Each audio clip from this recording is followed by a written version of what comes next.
All right, Shalom, Shalom, we're the real Hebrew Israelites coming day in and day out to prophesy the downfall of Babylon the Great. First off and foremost, call Haloyim, Yahweh, Ba'ashem, Yahweh Shai, Ba'ashem, Rachar Chadash. Double honors to the other apostles, a great millstone, and salutations to the elect, wherever you may be. And I'm going to hop straight into it, man, because I was watching the clip about Adam About, whatever his name is, live debate, which it was really just tap dancing around the ideal, well, the real situation, man, all right, of what actually is going on here, all right? So, nonetheless, his whole point, all right, was the mark of the beast is something spiritual. So he tells the brother, look up, having their conscience seared through the hot iron. Basically, he's trying to say, it's sin, it's the same thing. No. And one thing I learned, the more years you are involved in the truth, you're actually starting to realize more and more that these scoffers are just simple. All right? These are simple scoffs, man, to the point they don't even make sense. Whereas meaningless to even respond, but we respond because of the scriptures and we're at the defense of the gospel. All right? So he tells the brother, what does having look into the Greek conscience seared hot iron? Oh, let's go into it because this shit is easy to cut, man. All right, let me actually go and get it. Okay, let's get this.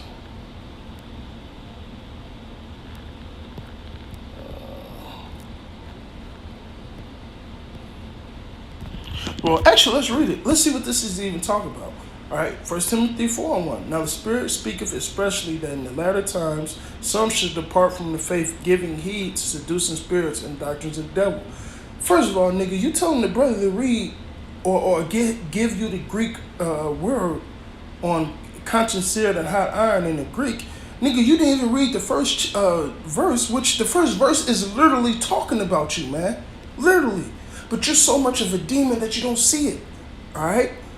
Get the context, man. Okay?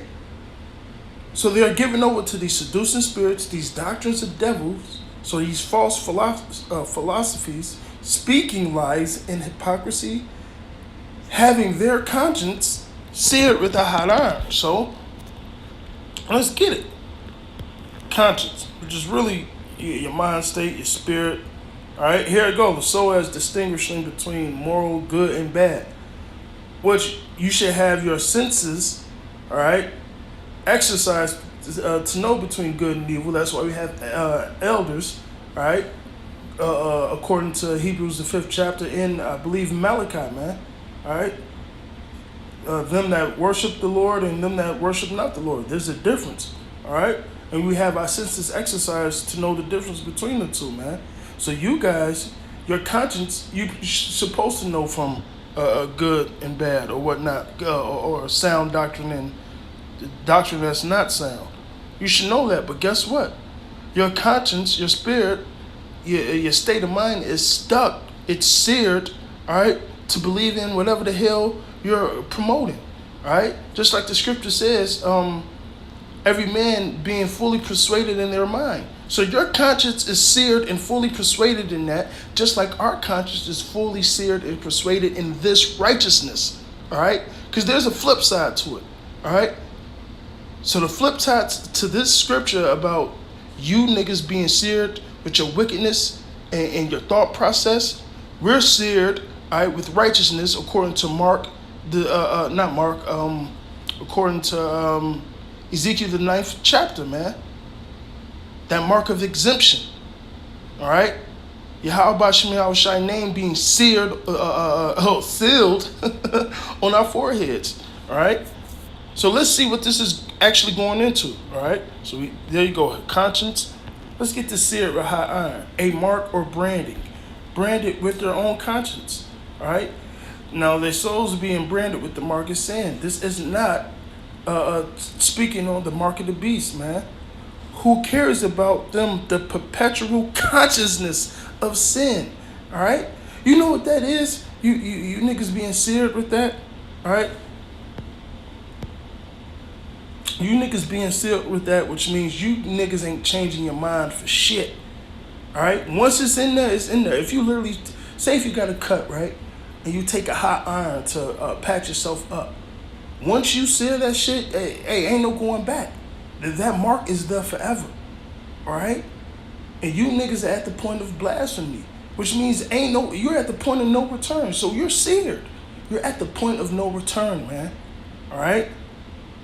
This is, listen, this ain't talking about, all right, the RFID chip, because if that's the case, what about it being in your right hand or your left hand? All right? It doesn't make sense. This is a physical mark, all right? The RFID chip is a physical mark. This right here is in a sense of spiritually being carried away by your own vain opinions, being seared in your conscience, man, all right? Just like the Lord got his elect sealed up in his truth, and they ain't gonna waver and be given unto seducing spirits, or how the scriptures say we're virgins and we haven't been, how it says, laid with these fucking women, man, these false doctrines, man. But you guys are seared with them, so ain't no going back, man. All right? It literally says once you have tasted of this truth, it is impossible once you left to come back into it. So once you start going down that road and you ain't repenting and you just stuck in that, hey, it's over with, man. Satan got you. All right? So your conscience, your state of mind, your sense of spirituality, all right, of your doctrine, you're stuck in your ways. Just like how Yahweh told Satan, all right, basically, if you do better, hold on, let me just get it. And I'll come back to that.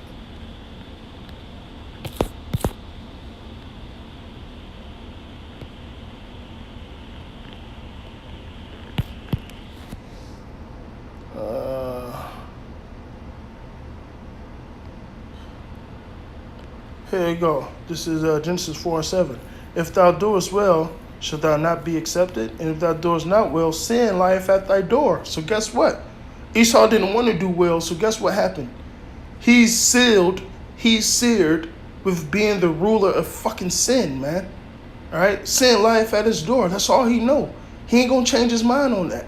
That's all he know. He's the son of perdition. What brings death and destruction? Sin. This is the same nigga. So just like he's sealed into that state of mind or that lot, all right, that spiritual lot that he's stuck in is the same spiritual lot you guys are stuck in. Your conscience is seared with a hot iron that you're not going to come out of that, man. Once you put a hot iron against your goddamn skin, hey, you can't get rid of those marks, man. Simply put. Okay? Now let me get back to the lesson at hand. Okay? Because this is really simple. The fact that we got to go through all these precepts just to prove the point, all right? You niggas is just simple and you choosing not to see it. That's why you didn't even answer the goddamn question, man. Okay? You was the one tapped to answer. Okay? All right? Now it says having a conscience seared with a hot iron. What were they doing? All right? Because you got a semicolon. What were they doing? Forbidding to marrying. All right? That's a form of false doctrine. Paul didn't preach that. All right? It says what? And commanding to abstain from meats. So it was certain lawful foods these guys was preaching, saying, oh, you can't eat, you can't do this. Which the power have created to be received with thanksgiving. All right? Now listen. This ain't talking about, because it's a fucking dumbass Christian, all right, would say, see, we can eat anything as long as it's sanctified with thanksgiving that we believe. No. All right, meat, all right, is actually food that's actually meant to be eaten. Something unlawful is not even considered food, okay? But nonetheless, all right, it says, for every creature of Yahweh is good, and nothing to be refused to be received with thanksgiving, for to be sanctified by the word of prayer. All right, so this is Paul giving them different situations of different things, these assholes that left the truth, according to verse 1, that started to preach all these wayward doctrines, different levels of different examples of doctrines, man. Simply put, man. Okay? So read the whole story. Get the whole context before you just say, see, seared is something spiritual. No, actually get into what's actually going on in this chapter, man. What you didn't even read the first part, man, because it was talking about your ass. Your ass, the same scripture you quoting is you. That's how seared your ass was in your mind, man. Okay? Now, I told you on the flip part, we're seared. We're seared on the righteous. All right, on the right hand side, right? So let's get this. This is Ezekiel 9:4. Well, let's start with 9:4. And the Lord said to him, go through the streets of the midst of the city, through the midst of Jerusalem, set a mark. That's a mark of exemption upon the foreheads of the man that sigh and cry for the abominations thereof. All right? That is a mark of exemption. All right? Hold on. Let's get something.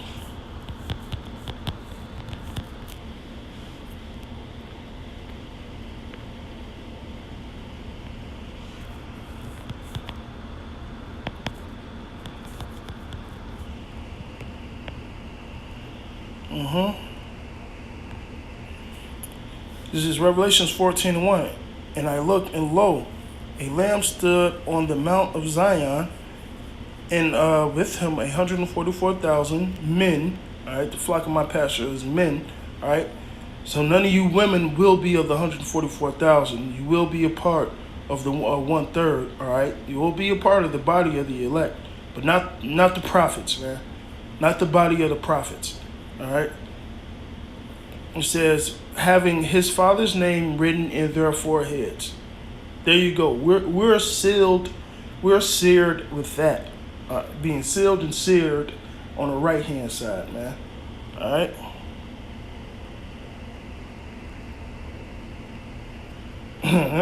Revelation 22:4. And they shall see his face, and his name should be in their foreheads, man. Okay. Hold on.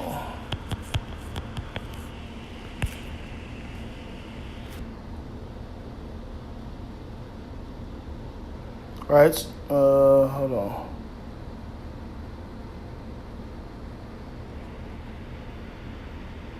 This is 2 Corinthians 1:22, who have sealed us and given us the earnest of spirits in our hearts, which is in our minds. All right? So the elect is sealed, man. Sealed and seared with the mark of exemption, all right? And with this truth, man. Okay? All right, and that's pretty much it, man. You ain't really got to dig into it too much, all right? Because if for you to say, well, this is talking about the idea of sin and just accepting it, well, hold on. This flesh has been around for the longest, man. All right? Sin has been around for the longest, man. That's not the hour of temptation. Wait, the hour of temptation is everybody's going to be tempted to sin or go off? No, they're going to be tempted with a choice. Either take the mark of the beast, all right, or don't take the mark of the beast. That's why it's going to be great insurrection upon them that fear the Lord, man, all right, because they're going to choose not to take it. It says they're going to be beheaded for that, man, all right, because we chose not to bow down to the image, man. That image is not us bound down to sin. That image is us bound down to the man of sin, all right, which is Esau, Edom, which is accepting his image, all right, his system, all right, and basically spiritually saying you want to be his fucking slave forever. The all of the ear. But guess what? Just like Isaiah 30 say, man, you trust in the oppression of Egypt. If a man lean upon there, it's like a reed going in his hand. All right, the same with that actual RFID chip, that charagma. All right, so with that, hey, I pray that this was edifying. Call Halayim Yahweh by Hashem Yahweh Shai, by Hashem Rakar Kadash, Barakathem to the elect, death to you 2/3, Abad Babal. All right, double honors to the elder apostles, a great millstone, and salutations to the elect wherever you may be. Shalom.